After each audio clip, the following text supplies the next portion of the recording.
Pathshala. Today we will discuss about electricity. It is the chapter 1 of physics from 10th class. Friends, as all we know that electricity is an important source of energy in modern times, like in our homes, industry, transport, everywhere we use electricity.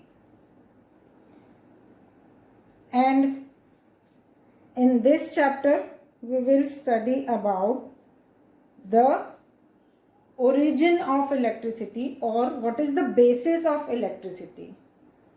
Till now we have just learned कि electricity just is a flow of current, flow of charges.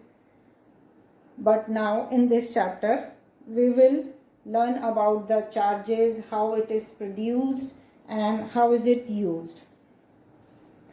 तो सबसे पहले तो हमें ये जानना ज़रूरी है इसमें कि what are electric charges. तो आपने कभी देखा होगा कि कॉम को अगर हम कभी छोटे छोटे पीसेस ऑफ पेपर करके उसके ऊपर कभी कॉम इस तरह से रख के देखना, तो पहले तो उसके ऊपर कोई असर नहीं होगा, ना ही पेपर्स पे ना ही कॉम पे कोई असर नहीं होगा. बट वही कॉम को अगर आप ड्राई हेयर पे बहुत अच्छे से कॉम करके उसके बाद उन्हीं पीसेस ऑफ पेपर के ऊपर अगर वो कॉम को आप रखोगे तो आप देखोगे कि वो जो पीसेस ऑफ पेपर है वो कॉम की तरफ अट्रैक्ट हो रहे हैं.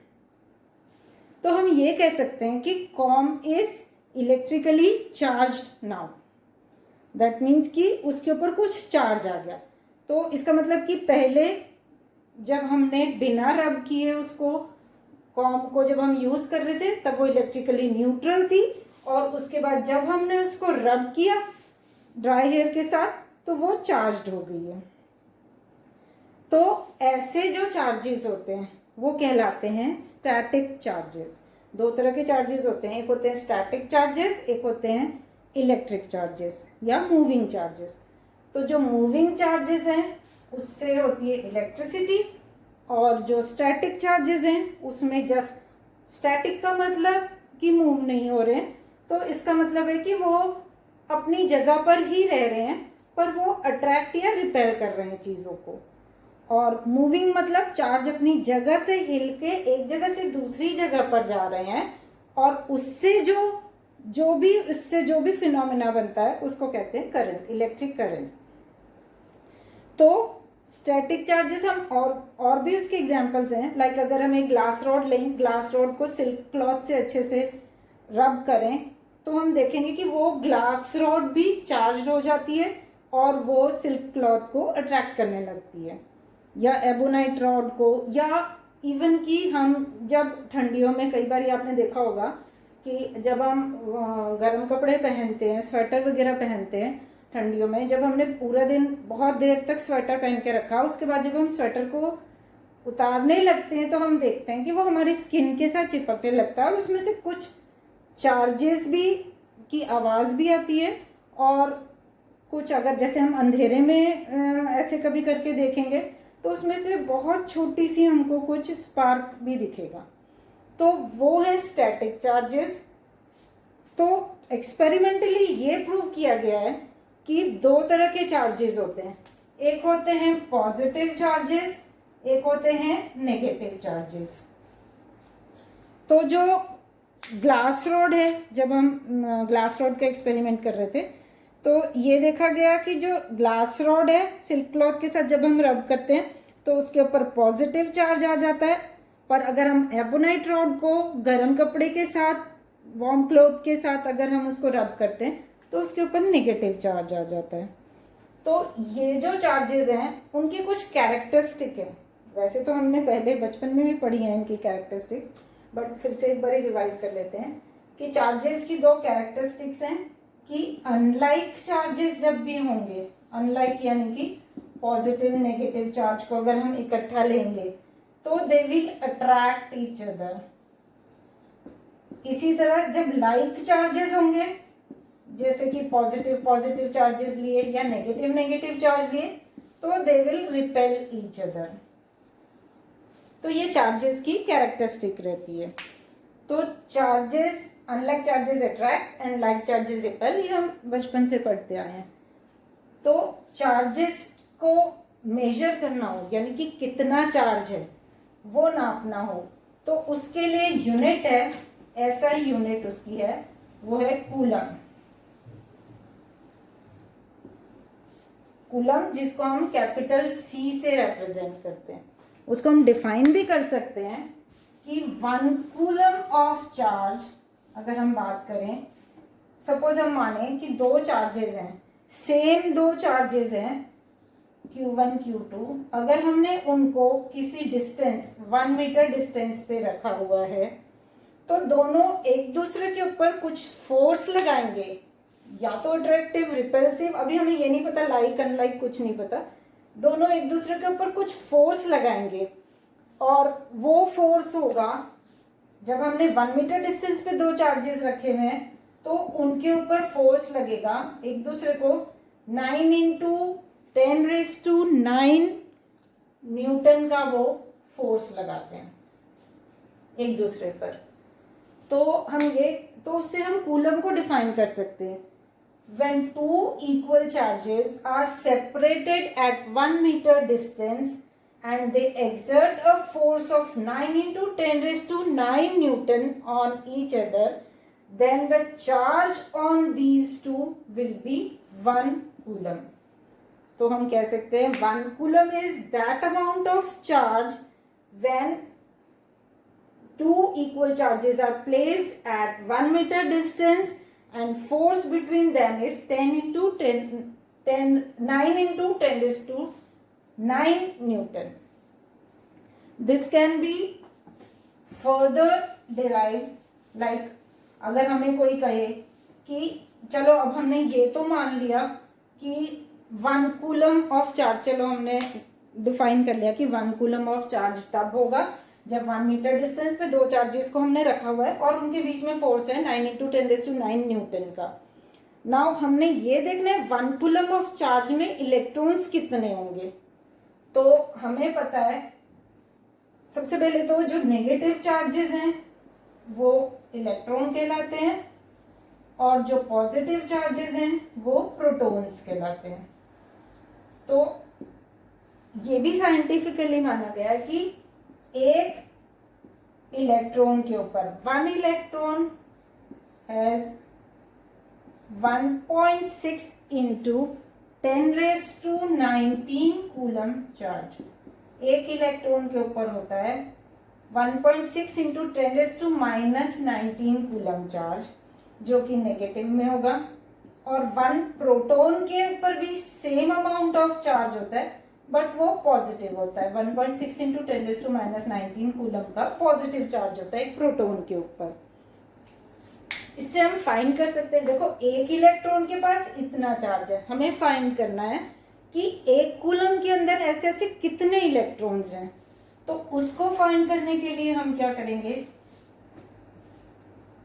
कि हमें पता है 1.6 इंटू 10⁻⁻⁹ कूलम में होता है 1 इलेक्ट्रॉन, तो 1 कूलम में कितना होगा 1/1.6 इंटू 10⁻⁻⁹ कूलम, सॉरी 10⁻⁻⁹ इलेक्ट्रॉन्स। तो हम इसको कैलकुलेट भी कर सकते हैं। 10⁻⁻⁹ नीचे, वो ऊपर जाके 10⁻⁹ हो जाएगा, नीचे 1.6, इतने नंबर ऑफ इलेक्ट्रॉन्स हैं। तो अगर हम 10 इंटू 10⁻⁸ ओवर 1.6 करें तो इतने इलेक्ट्रॉन्स हो गए। जब हम इसको कैलकुलेट करते हैं तो ये आता है 6.25 इंटू 10⁻18 इलेक्ट्रॉन। यानी हम कह सकते हैं 1 कूलम के अंदर 6.25 इंटू 10⁻18 इलेक्ट्रॉन्स होते हैं। अब हम बात करते हैं, जैसे हम छोटे क्लासेस से ये पढ़ते आए हैं, कंडक्टर्स, इंसुलेटर्स, हमने ऐसे नाम सुने हैं। तो जब हम किसी छोटे क्लास में थे या किसी छोटे बच्चे को हम पूछेंगे what are conductors, what are insulators, तो वो बोलेंगे कंडक्टर्स वो होंगे जिसमें से इलेक्ट्रिसिटी या इलेक्ट्रिक करंट फ्लो होगा, इंसुलेटर्स वो होते हैं जिसमें से इलेक्ट्रिक करंट फ्लो नहीं होता है। तो यहाँ हम इस लेवल पे इस क्लास में हम conductors and insulators in terms of charges देखते हैं कि क्या होता है। उसके लिए सबसे पहले हमें, जैसे केमिस्ट्री में हमने पढ़ा है, वो जानना ज़रूरी है कि कोई भी सब्सटेंस है दुनिया में, वो उसका जो मिनिमम या स्मॉलेस्ट पार्ट होता है वो एक एटम होता है। तो एटम के बारे में हमने केमिस्ट्री में भी पढ़ा है, पर हम यहाँ दोबारा इसलिए उसको लेंगे क्योंकि उससे रिलेटेड हमें चार्जेस के बारे में बताना है। तो हमने पढ़ा हुआ है कि हर सब्सटेंस का एटम होता है और एटम के अंदर बीच में न्यूक्लियस होता है, उसके अराउंड उसके शेल्स होती हैं जिसके अंदर इलेक्ट्रॉन्स रिवॉल्व करते रहते हैं इन शेल्स में। तो केमिस्ट्री में आपने ये भी पढ़ा होगा कि जो फर्स्ट शेल है, जैसे कि एटम का जो सेंटर में न्यूक्लियस, उसके बाद जो फर्स्ट शेल होती है उसमें मैक्सिमम 2 इलेक्ट्रॉन्स आ सकते हैं, ये आपने पढ़ा होगा या अब आप पढ़ोगे। सेकेंड शेल में उसके मैक्सिमम 8 इलेक्ट्रॉन्स रह सकते हैं। तो हम यहाँ तक ही करेंगे, बाकी शेल्स का अभी हमको इतना जानना जरूरी नहीं है क्योंकि हमको अभी चार्जेस के बारे में, हमें इलेक्ट्रिक करंट के बारे में पढ़ना है। तो अगर हम कोई एग्जांपल लें, तो चलो ये हम मानते हैं कि सबसे पहले फर्स्ट शेल भरती है। जैसे कि अगर किसी के पास 10 इलेक्ट्रॉन्स हैं तो सबसे पहले फर्स्ट शेल में 2 इलेक्ट्रॉन्स जाएंगे, जो बच गए वो सेकंड शेल में जाएंगे, उसमें से अगर बच गए फिर थर्ड शेल में जाएंगे। तो इस तरह से फिलिंग होती है इलेक्ट्रॉन्स की शेल्स में। तो सबसे पहले इनर मोस्ट शेल में इलेक्ट्रॉन जाते हैं, फिर उसके सेकेंड शेल में, फिर थर्ड एंड सो ऑन, इस तरह से इलेक्ट्रॉन्स जाएंगे। पर हर एक शेल को पूरी तरह फिल करने के बाद नेक्स्ट शेल में जाएंगे इलेक्ट्रॉन्स। सपोज हम एग्जांपल लें, कोई एक एटम है, उसके पास है 3 इलेक्ट्रॉन्स, टोटल 3 इलेक्ट्रॉन्स है उसके पास। एक एटम है, उसके पास है टोटल 9 इलेक्ट्रॉन। सपोज ये दो एक एग्जांपल्स लेते हैं। तो इस वाले में क्या होगा, पहले फर्स्ट शेल में जाएंगे, ये तो न्यूक्लियस है, फर्स्ट शेल में जाएंगे 2 इलेक्ट्रॉन्स, बाकी बच गया 1, वो जाएगा सेकेंड शेल में। बस इतना ही है इसके पास। इस वाले में क्या होगा, पहले फर्स्ट वाले में जाएंगे 2 इलेक्ट्रॉन्स, उसके बाद बच गए 7 इलेक्ट्रॉन्स, फिर वो जाएंगे नेक्स्ट शेल में। तो अब देखो, इन दोनों ही एटम्स में, हम ये हटा देते हैं, इन दोनों ही एटम्स में हम देखेंगे कि जो सेकेंड शेल है वो इनकम्प्लीट है।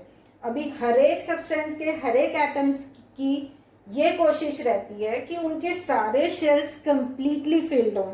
सारे मतलब कि जैसे इनर मोस्ट तो है ही, तो ये कह सकते हैं कि आउटर मोस्ट शेल उनके कंप्लीटली फिल्ड हों, तभी वो स्टेबल स्टेट में होते हैं, तब वो स्टेबल माने जाते हैं।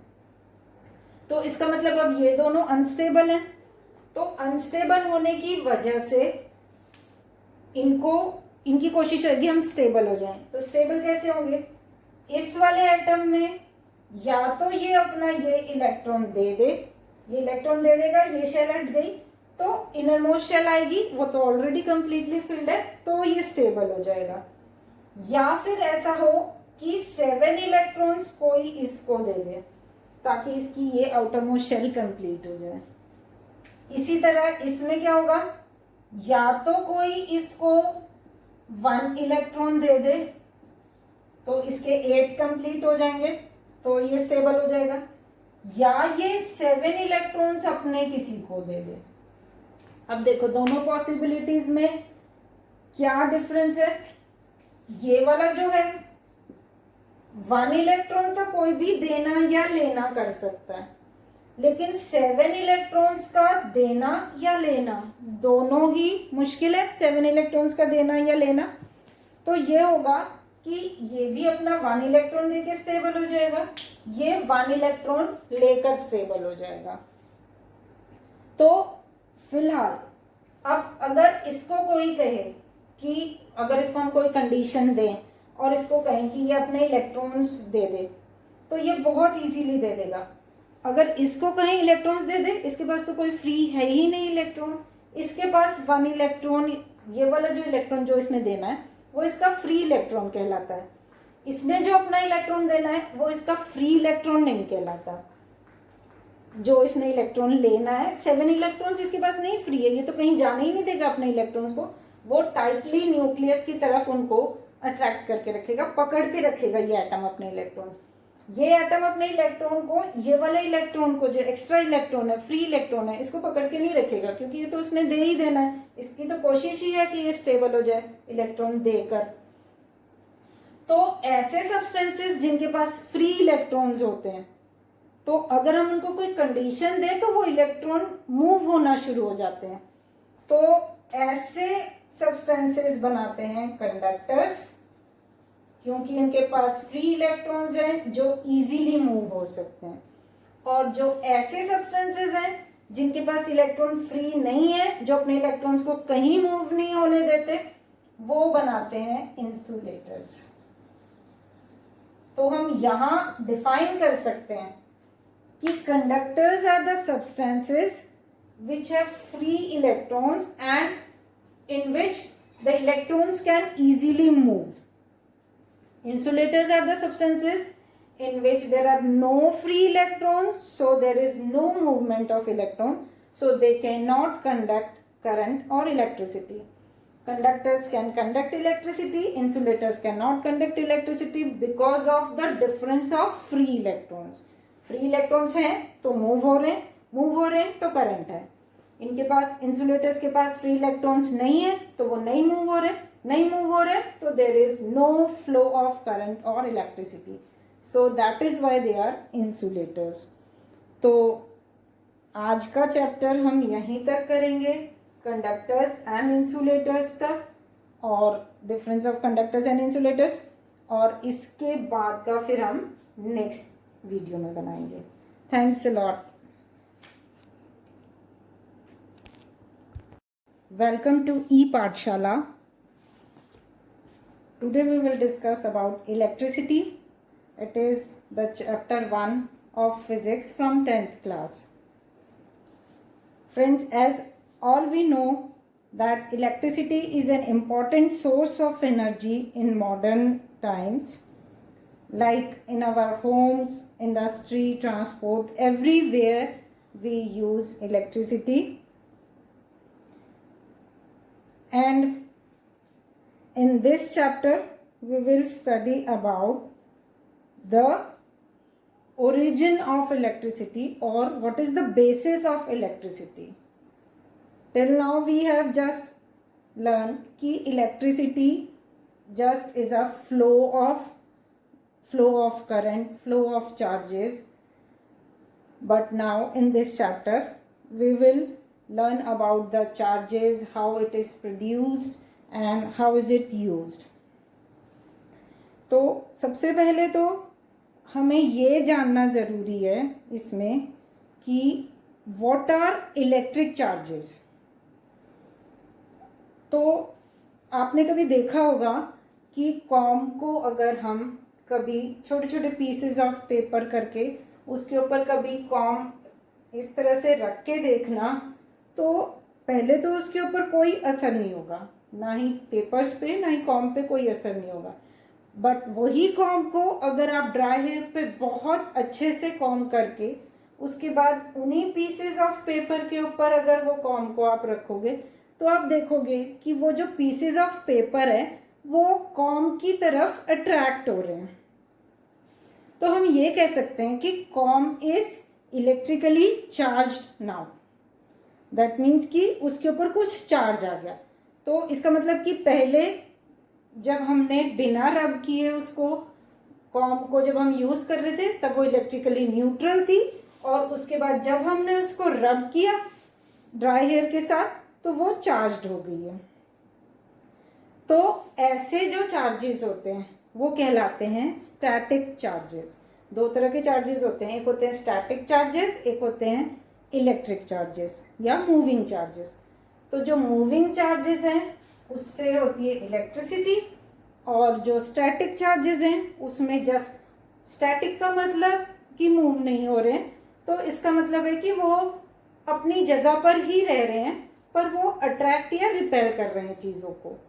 और मूविंग मतलब चार्ज अपनी जगह से हिल के एक जगह से दूसरी जगह पर जा रहे हैं, और उससे जो भी फिनोमेना बनता है उसको कहते हैं करंट, इलेक्ट्रिक करंट। तो स्टैटिक चार्जेस हम और भी उसके एग्जांपल्स हैं, लाइक अगर हम एक ग्लास रॉड लें, ग्लास रॉड को सिल्क क्लॉथ से अच्छे से रब करें तो हम देखेंगे कि वो ग्लास रॉड भी चार्ज हो जाती है और वो सिल्क क्लॉथ को अट्रैक्ट करने लगती है। या एबोनाइट रॉड को, या इवन कि हम जब ठंडियों में कई बार आपने देखा होगा कि जब हम गर्म कपड़े पहनते हैं, स्वेटर वगैरह पहनते हैं ठंडियों में, जब हमने पूरा दिन बहुत देर तक स्वेटर पहन के रखा, उसके बाद जब हम स्वेटर को उतारने लगते हैं तो हम देखते हैं कि वो हमारी स्किन के साथ चिपकने लगता है और उसमें से कुछ चार्जेस भी की आवाज़ भी आती है, और कुछ अगर जैसे हम अंधेरे में ऐसे कभी करके देखेंगे तो उसमें से बहुत छोटी सी हमको कुछ स्पार्क भी दिखेगा। तो वो है स्टैटिक चार्जेस। तो एक्सपेरिमेंटली ये प्रूव किया गया है कि दो तरह के चार्जेस होते हैं, एक होते हैं पॉजिटिव चार्जेस, एक होते हैं नेगेटिव चार्जेस। तो जो ग्लास रॉड है, जब हम ग्लास रॉड का एक्सपेरिमेंट कर रहे थे तो ये देखा गया कि जो ग्लास रॉड है सिल्क क्लॉथ के साथ जब हम रब करते हैं तो उसके ऊपर पॉजिटिव चार्ज आ जाता है, पर अगर हम एबोनाइट रॉड को गर्म कपड़े के साथ, वार्म क्लॉथ के साथ अगर हम उसको रब करते हैं तो उसके ऊपर नेगेटिव चार्ज आ जाता है। तो ये जो चार्जेस हैं उनकी कुछ कैरेक्टरिस्टिक है, वैसे तो हमने पहले बचपन में भी पढ़ी है इनकी कैरेक्टरिस्टिक्स, बट फिर से एक बार रिवाइज कर लेते हैं कि चार्जेस की दो कैरेक्टरिस्टिक्स हैं कि अनलाइक चार्जेस जब भी होंगे, अनलाइक यानी कि पॉजिटिव नेगेटिव चार्ज को अगर हम इकट्ठा लेंगे तो they will attract each other. इसी तरह जब लाइक चार्जेस होंगे, जैसे कि पॉजिटिव पॉजिटिव चार्जेस लिए या नेगेटिव नेगेटिव चार्ज लिए, तो they will repel each other. तो ये चार्जेस की कैरेक्टरिस्टिक रहती है। तो charges, unlike charges attract and like charges repel, ये हम बचपन से पढ़ते आए हैं। तो चार्जेस को मेजर करना हो, यानी कि कितना चार्ज है वो नापना हो, तो उसके लिए यूनिट है, ऐसा ही यूनिट उसकी है, वो है कूलम।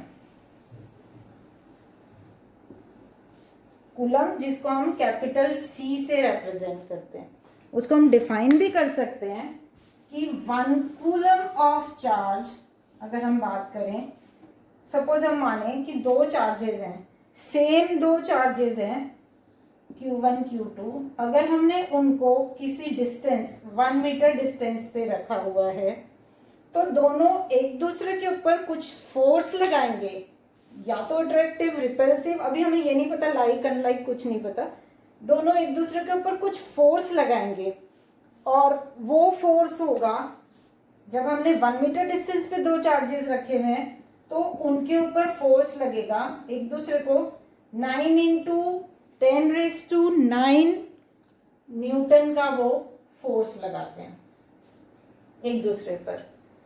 तो उससे हम कूलम को डिफाइन कर सकते हैं। When two equal charges are separated at 1 meter distance and they exert a force of 9 into 10⁻⁹ Newton on each other, then the charge on these two will be 1 coulomb. तो हम कह सकते हैं 1 coulomb is that amount of charge when two equal charges are placed at 1 meter distance and force between them is 9 into 10⁻⁹ Newton. This can be further derived like अगर हमें कोई कहे कि चलो अब हमने ये तो मान लिया कि 1 कूलम ऑफ चार्ज, चलो हमने डिफाइन कर लिया कि 1 कूलम ऑफ चार्ज तब होगा जब 1 मीटर डिस्टेंस पे दो चार्जेस को हमने रखा हुआ है और उनके बीच में फोर्स है 9 into 10⁻⁹ न्यूटन का। नाउ हमने ये देखना है 1 कूलम ऑफ चार्ज में इलेक्ट्रॉन्स कितने होंगे। तो हमें पता है सबसे पहले तो जो नेगेटिव चार्जेस हैं वो इलेक्ट्रॉन कहलाते हैं और जो पॉजिटिव चार्जेस हैं वो प्रोटॉन्स कहलाते हैं। तो ये भी साइंटिफिकली माना गया है कि एक इलेक्ट्रॉन के ऊपर 1 electron has 1.6 into 10⁻19 coulomb charge. एक इलेक्ट्रॉन के ऊपर होता है 1.6 इंटू 10⁻19 कूलम चार्ज, जो कि नेगेटिव में होगा, और 1 प्रोटॉन के ऊपर भी सेम अमाउंट ऑफ चार्ज होता है बट वो पॉजिटिव होता है। 1.6 इंटू 10⁻19 कूलम का पॉजिटिव चार्ज होता है एक प्रोटॉन के ऊपर। इससे हम फाइंड कर सकते हैं, देखो एक इलेक्ट्रॉन के पास इतना चार्ज है, हमें फाइंड करना है कि एक कूलम के अंदर ऐसे ऐसे कितने इलेक्ट्रॉन्स हैं। तो उसको फाइंड करने के लिए हम क्या करेंगे कि हमें पता है 1.6 इंटू 10⁻19 कूलम में होता है 1 इलेक्ट्रॉन। तो 1 कूलम में कितना होगा 1/1.6 इंटू 10⁻19 कूलम, सॉरी 10⁻19 इलेक्ट्रॉन्स। तो हम इसको कैलकुलेट भी कर सकते हैं। 10⁻19 नीचे, वो ऊपर जाके 10⁻19 हो जाएगा, नीचे 1.6, इतने नंबर ऑफ इलेक्ट्रॉन्स हैं। तो अगर हम 10 इंटू 10⁻18 ओवर 1.6 करें तो इतने इलेक्ट्रॉन्स हो गए। जब हम इसको कैलकुलेट करते हैं तो ये आता है 6.25 इंटू 10⁻18 इलेक्ट्रॉन। यानी हम कह सकते हैं 1 कूलम के अंदर 6.25 इंटू 10⁻18 इलेक्ट्रॉन्स होते हैं। अब हम बात करते हैं, जैसे हम छोटे क्लासेस से ये पढ़ते आए हैं, कंडक्टर्स, इंसुलेटर्स, हमने ऐसे नाम सुने हैं। तो जब हम किसी छोटे क्लास में थे या किसी छोटे बच्चे को हम पूछेंगे what are conductors, what are insulators, तो वो बोलेंगे कंडक्टर्स वो होंगे जिसमें से इलेक्ट्रिसिटी या इलेक्ट्रिक करंट फ्लो होगा, इंसुलेटर्स वो होते हैं जिसमें से इलेक्ट्रिक करंट फ्लो नहीं होता है। तो यहाँ हम इस लेवल पे, इस क्लास में हम conductors and insulators in terms of charges देखते हैं कि क्या होता है। उसके लिए सबसे पहले हमें, जैसे केमिस्ट्री में हमने पढ़ा है, वो जानना जरूरी है कि कोई भी सब्सटेंस है दुनिया में, वो उसका जो मिनिमम या स्मॉलेस्ट पार्ट होता है वो एक एटम होता है। तो एटम के बारे में हमने केमिस्ट्री में भी पढ़ा है, पर हम यहाँ दोबारा इसलिए उसको लेंगे क्योंकि उससे रिलेटेड हमें चार्जेस के बारे में बताना है। तो हमने पढ़ा हुआ है कि हर सब्सटेंस का एटम होता है और एटम के अंदर बीच में न्यूक्लियस होता है, उसके अराउंड उसके शेल्स होती हैं जिसके अंदर इलेक्ट्रॉन्स रिवॉल्व करते रहते हैं इन शेल्स में। तो केमिस्ट्री में आपने ये भी पढ़ा होगा कि जो फर्स्ट शेल है, जैसे कि एटम का जो सेंटर में न्यूक्लियस, उसके बाद जो फर्स्ट शेल होती है उसमें मैक्सिमम 2 इलेक्ट्रॉन्स आ सकते हैं, ये आपने पढ़ा होगा या अब आप पढ़ोगे। सेकेंड शेल में उसके मैक्सिमम 8 इलेक्ट्रॉन्स रह सकते हैं। हम यहाँ तक ही करेंगे, बाकी शेल्स का अभी हमको इतना जानना ज़रूरी नहीं है क्योंकि हमको अभी चार्जेस के बारे में, हमें इलेक्ट्रिक करंट के बारे में पढ़ना है। तो अगर हम कोई एग्जांपल लें, तो चलो ये हम मानते हैं कि सबसे पहले फर्स्ट शेल भरती है। जैसे कि अगर किसी के पास 10 इलेक्ट्रॉन्स हैं तो सबसे पहले फर्स्ट शेल में 2 इलेक्ट्रॉन्स जाएंगे, जो बच गए वो सेकेंड शेल में जाएंगे, उसमें से अगर बच गए फिर थर्ड शेल में जाएंगे। तो इस तरह से फिलिंग होती है इलेक्ट्रॉन्स की शेल्स में। तो सबसे पहले इनरमोस्ट शेल में इलेक्ट्रॉन जाते हैं, फिर उसके सेकेंड शेल में, फिर थर्ड एंड सो ऑन, इस तरह से इलेक्ट्रॉन्स जाएंगे। पर हर एक शेल को पूरी तरह फिल करने के बाद नेक्स्ट शेल में जाएंगे इलेक्ट्रॉन्स। सपोज हम एग्जांपल लें, कोई एक एटम है, उसके पास है 3 इलेक्ट्रॉन्स, टोटल 3 इलेक्ट्रॉन्स है उसके पास। एक एटम है, उसके पास है टोटल 9 इलेक्ट्रॉन। सपोज ये दो एक एग्जांपल्स लेते हैं।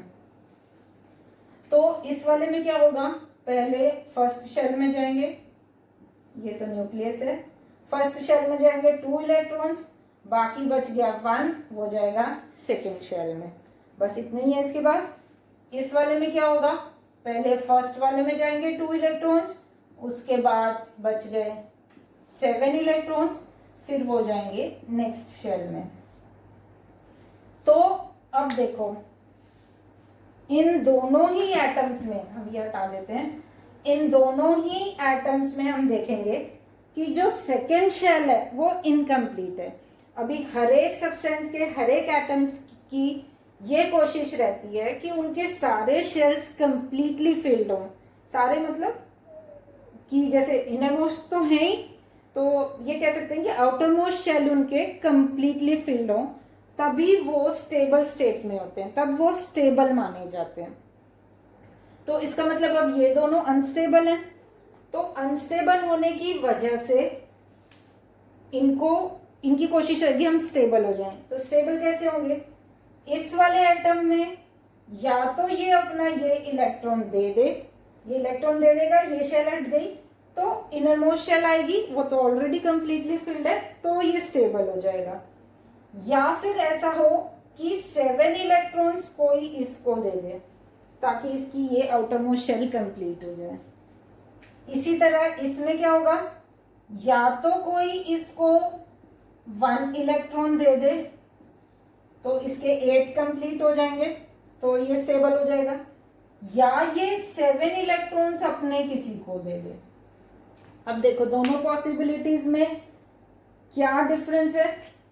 ये वाला जो है 1 इलेक्ट्रॉन तो कोई भी देना या लेना कर सकता है, लेकिन 7 इलेक्ट्रॉन्स का देना या लेना दोनों ही मुश्किल है। 7 इलेक्ट्रॉन्स का देना या लेना, तो ये होगा कि ये भी अपना 1 इलेक्ट्रॉन देके स्टेबल हो जाएगा, ये 1 इलेक्ट्रॉन लेकर स्टेबल हो जाएगा। तो फिलहाल अब अगर इसको कोई कहे कि अगर इसको हम कोई कंडीशन दें और इसको कहें कि ये अपने इलेक्ट्रॉन्स दे दे, तो ये बहुत इजीली दे देगा। अगर इसको कहें इलेक्ट्रॉन्स दे दे, इसके पास तो कोई फ्री है ही नहीं इलेक्ट्रॉन, इसके पास 1 इलेक्ट्रॉन, ये वाला जो इलेक्ट्रॉन जो इसने देना है वो इसका फ्री इलेक्ट्रॉन कहलाता है। इसने जो अपना इलेक्ट्रॉन देना है वो इसका फ्री इलेक्ट्रॉन नहीं कहलाता। जो इसने इलेक्ट्रॉन लेना है, 7 इलेक्ट्रॉन्स इसके पास नहीं, फ्री है, ये तो कहीं जाने ही नहीं देगा अपने इलेक्ट्रॉन्स को, वो टाइटली न्यूक्लियस की तरफ उनको अट्रैक्ट करके रखेगा, पकड़ के रखेगा ये एटम अपने इलेक्ट्रॉन। ये एटम अपने इलेक्ट्रॉन को, ये वाले इलेक्ट्रॉन को जो एक्स्ट्रा इलेक्ट्रॉन है, फ्री इलेक्ट्रॉन है, इसको पकड़ के नहीं रखेगा, क्योंकि ये तो उसने दे ही देना है, इसकी तो कोशिश ही है कि ये स्टेबल हो जाए इलेक्ट्रॉन देकर। तो ऐसे सब्सटेंसेस जिनके पास फ्री इलेक्ट्रॉन्स होते हैं, तो अगर हम उनको कोई कंडीशन दें तो वो इलेक्ट्रॉन मूव होना शुरू हो जाते हैं। तो ऐसे सब्सटेंसेस बनाते हैं कंडक्टर्स, क्योंकि इनके पास फ्री इलेक्ट्रॉन्स हैं जो इजीली मूव हो सकते हैं। और जो ऐसे सब्सटेंसेस हैं जिनके पास इलेक्ट्रॉन फ्री नहीं है, जो अपने इलेक्ट्रॉन्स को कहीं मूव नहीं होने देते, वो बनाते हैं इंसुलेटर्स। तो हम यहां डिफाइन कर सकते हैं कि conductors are the substances which have free electrons and in which the electrons can easily move. Insulators are the substances in which there are no free electrons, so there is no movement of electron, so they cannot conduct current or electricity. Conductors can conduct electricity, insulators cannot conduct electricity because of the difference of free electrons. Free electrons हैं तो move हो रहे हैं, move हो रहे हैं तो current है। इनके पास, इंसुलेटर्स के पास फ्री इलेक्ट्रॉन्स नहीं है तो वो नहीं मूव हो रहे, नहीं मूव हो रहे तो there is no flow of current और electricity, so that is why they are insulators. तो आज का चैप्टर हम यहीं तक करेंगे, कंडक्टर्स एंड इंसुलेटर्स तक। और difference of conductors and insulators, और इसके बाद का फिर हम नेक्स्ट वीडियो में बनाएंगे। Thanks a lot.